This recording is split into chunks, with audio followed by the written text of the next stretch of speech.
বিশ্বাস করো আমার জাতি, আল্লামা সাঈদীর যে দোষরা দোষী বানাইছিল, কোনো দোষ আল্লামা সাঈদীর ছিল না। ওনারা বলেছেন কি সাঈদী কি করেছে, ধর্ষণ করেছে। অথচ আমি একটা হিন্দু মহিলার সঙ্গে আমার জীবনে সাক্ষাৎ হয়েছিল। আমি বরিশাল থেকে মাহফিল করে এসে পিরোজপুরি, তখন ব্রিজ হয়নি, নদী পার হচ্ছিলাম, হঠাৎ করে একটা বুড়ি মানুষের সঙ্গে দেখা। বুড়ি মানুষের হাতে শাঁখা, গলায় ওদের পইতে, হাতে কি বলে রুমাল পেঁচিয়ে ওই ভগবানের নাম করছে, বলহরি বলহরি বলহরি। আমার কাছে তখন আমার গাড়ি ছিল না, একটা ব্রিফকেস হাতে ছিল। আমি যখন নদীতে এক প্রান্তে দাঁড়িয়ে আছি, যখন নৌকার উপরে, তখন ওই বুড়িটা আস্তে আস্তে এসে বলতেছে, বাবা তোমার নাম কি? আমি করলাম, মা কেন? কই তুমি কি ওয়াজ করি বেড়াও? আমি বললাম, বুড়িমা হ্যাঁ। তোমার নাম? আজিজুল ইসলাম। তো বুড়ি বলতেছে, বাজান আমি তোমার সঙ্গে কিছু কথা বলতাম। আমি চিন্তা করলাম যে বুড়ি হিন্দু মানুষ, বেশভূষা সাজসজ্জায় দেখা যাচ্ছে হিন্দু, একেতে পিরোজপুর, এখানেই সাঈদীর বিপদ, আবার এই নারী কোনো বিপদে ফেলে কিনা। কোরআন শরীফ সামনে, আমি এখান থেকে নৌকার আর এক প্রান্তে গেলাম, নৌকা চলছে। বুড়ি আস্তে করে পিছন দিক থেকে যে আমার ব্রিফকেসের হাতলটা ধরে বলতেছে, বাজান তুমি ভয় পাচ্ছ কেন? আমার কিছু কথা তোমাকে শুনতে হবে। আমি বললাম, মা কথাগুলো কি? বুড়ি তখন চোখের পানি ফেলায় কাঁদতেছে আর বলতেছে, বাজান তুমি কি আল্লামা সাঈদীর খবর বলতে পারো?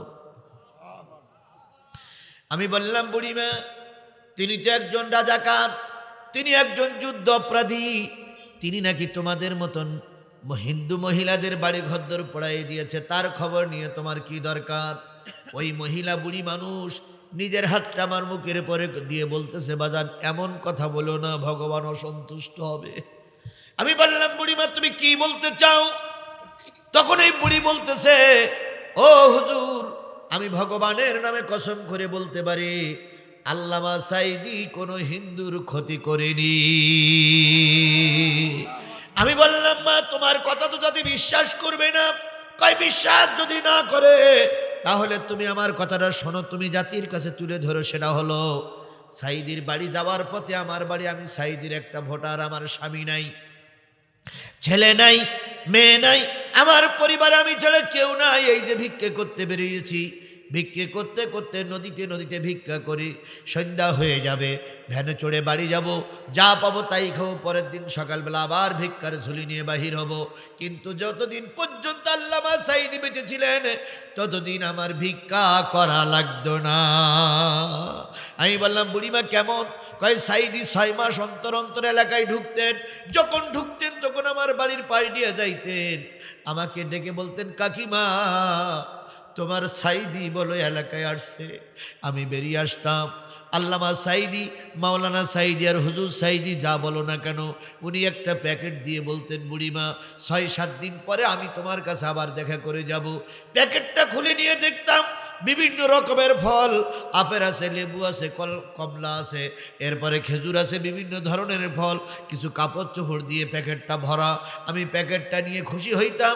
এবার যখন তিনি বেরিয়ে যেতেন শেষের দিকে এসে সবার কাছ থেকে বিদায় নিয়ে তিনি আমার বাড়িতে বসতেন, বাবা আমার পাশে বসে আমার খোঁজ খবর নিয়ে বলতেন, বুড়িমা কাকিমা 6 মাস পরে হয়তো আমি আসবো, এই তোমার জন্য 20,000 30,000 টাকা থাকলো, 6 মাস তুমি বাজার করে করে খাবা, যদি কোনো সমস্যা হয় কারোর কাছ থেকে নিও, আমি এসে আবার তোমার ঋণ পরিশোধ করে দেব।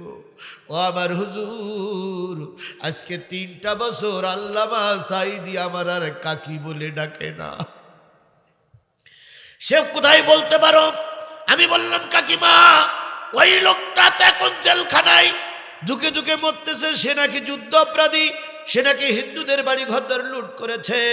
তখন এই বুড়ি মামাকে ডেকে বললেন, বাজার যদি কোনোদিন তুমি একটা বক্তা, সেও একটা বক্তা, যদি কোনোদিন তোমার সঙ্গে সাঈদীর দেখা হয় আমার সালামটা সাঈদীর কাছে পৌঁছে দিও, আর বলিও তোমার কাকিমা বড় কষ্টের ভিতরে আছে।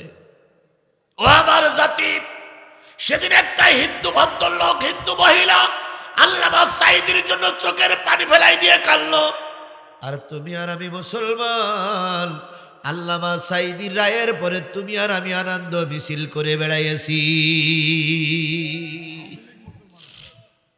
তাহলে ওই হিন্দুর চাইতে এই মুসলমান আল্লাহর কাছে ভালো না খারাপ আল্লাহই ভালো জানে।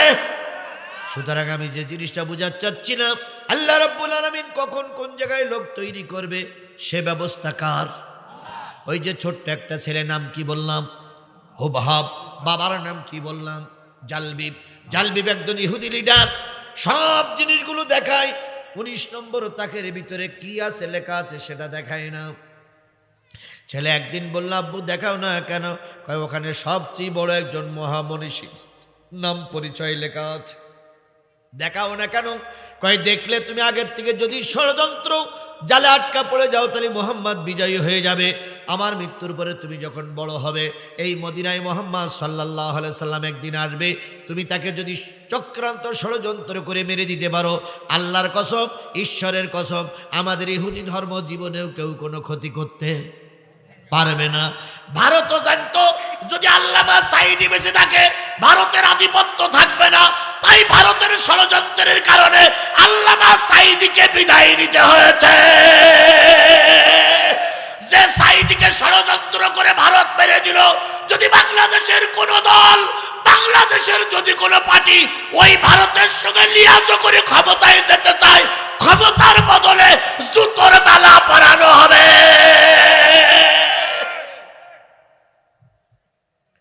সাঈদীর সঙ্গে সাঈদীর রক্তের সঙ্গে গাদ্দারি করে কাউকে বাংলাদেশে রাজনীতি করতে দেওয়া হবে না। কথা বলেন, কথা বলেন, কথা বলেন। সাঈদী রক্তের সঙ্গে গাদ্দারি করে কাউকে ক্ষমতার মসনদ নিতে দেওয়া হবে না। আপনি যত বড়ই লিডার হন না কেন, সাঈদীর রক্তের সঙ্গে গাদ্দারি করে আপনাকে ক্ষমতায় বসাবো না আমরা। যদি মনে করেন ফুলের মালা পরবেন, ফুলের মালার বদলে আপনি জুতোর মালার অপেক্ষায় থাকেন। চাপাই নবাবগঞ্জের নারী নেত্রীরে বলি, ইসলামের সঙ্গে গাদ্দারি করে, সাঈদীর রক্তের সঙ্গে গাদ্দারি করে, ধর্মের সঙ্গে গাদ্দারি করে, ধর্মওয়ালাদের সঙ্গে গাদ্দারি করে বাংলাদেশে কেউ ক্ষমতায় টিকে থাকতে পারবে না। সুতরাং হয় তওবা করে ফিরে আসো, নতুবা শেখ হাসিনা যে পথে চলে গেছো তোমরাও সেই পথে চলে যাও। তোমাদের মতো বিপদের জন্য ভারতে চলে গেলে আমাদের কোনো সমস্যা হবে না। কথাবার্তা আমি ফেউজুকে বলার জন্য সবাইকে অনুরোধ করছি, দয়া করে বেভাস কথা বলবেন না, বেভাস কথা বলে জাতির কষ্ট দেবেন না। আমি আমার জীবনের চাইতে আল্লামা সাঈদীরে বেশি ভালোবাসি। আপনি আপনি আপনি কারণ সাঈদীর ভালোবাসা মানেই নবীকে ভালোবাসা। কারণ উত্তরসূরি, যদি নবীর উত্তরসূরি কাউকে আমরা মেনে নিতে পারি, তিনি হলেন আল্লামা সাঈদী। আল্লাহ রসুল যেগুলো আগাম কথা বলেছিলেন, ভবিষ্যৎবাণী করেছিলেন, সেগুলো যেমন সত্যে পরিণত হয়েছে, আল্লামা সাঈদী যে কটা ভবিষ্যৎবাণী করেছে সব কটা ভবিষ্যৎবাণী 100 কাজে লেগেছে। আল্লামা সাঈদী বলেছিলেন, অত্যাচার বন্ধ করো, নতুবা এমন একটা সবাই আসবে ইঁদুরের গর্ত খুঁজি পাবা না। কাজে লেগেছে না লাগেনি? আল্লামা সাঈদী বলেছিলেন, উত্তর গগনে কালো মেঘ জেগেছে, ঝড়ের পূর্বাভাস লক্ষ্য করছি, যদি শক্ত হাতে মোকাবেলা করতে না পারে এমন অমাবস্যার রাত আসবে যার শোবে সাদেক, সেটাকে সত্যে পরিণত হয়েছে না হয়নি? আল্লামা সাঈদী বলেছেন, মৌলবাদ মৌলবাদ বলে গালিগালাজ করো না, আমরা 12 কোটি মৌলবাদ আছি গাছের গোড়ায়, আর তোমরা কিছু আগাবাদী আছো গাছের আগায়। বেশি লাফালাফি করবে না, গাছের গোড়া ধরে নাড়া দেব, মামুর বাড়ি দিল্লিকে বলবা কি আমাদের আগে রাষ্ট্রী পারবে না। কাজে লেগেছে না লাগেনি? আমি চিন্তা করছি আমেরিকায় গেল না, রাশিয়ায় গেল না, মায়ানমারেও গেল না, গেল সেই ইন্ডিয়ায়, সেই দিল্লি গেল। সুতরাং আল্লামা সাঈদীর পরে নায়েবে নবীরা যদি নবীর উত্তরসূরি হয়, তার ভিতরে 1 নম্বর উত্তরসূরি ছিল আল্লামা সাঈদী। সরমনাজ হুজুর উত্তরসূরি, তারপরে আজহারি উত্তরসূরি, মামুনুল হক উত্তরসূরি, আমির হামজা উত্তরসূরি, আব্দুল্লাহ আলামিন উত্তরসূরি, কিন্তু সিরিয়ালের দিক থেকে আল্লামা সাঈদী সবার উপরে। কথা বলেন, কথা বলেন, কথা বলে, তার সঙ্গে কারোর তুলনা হবে না।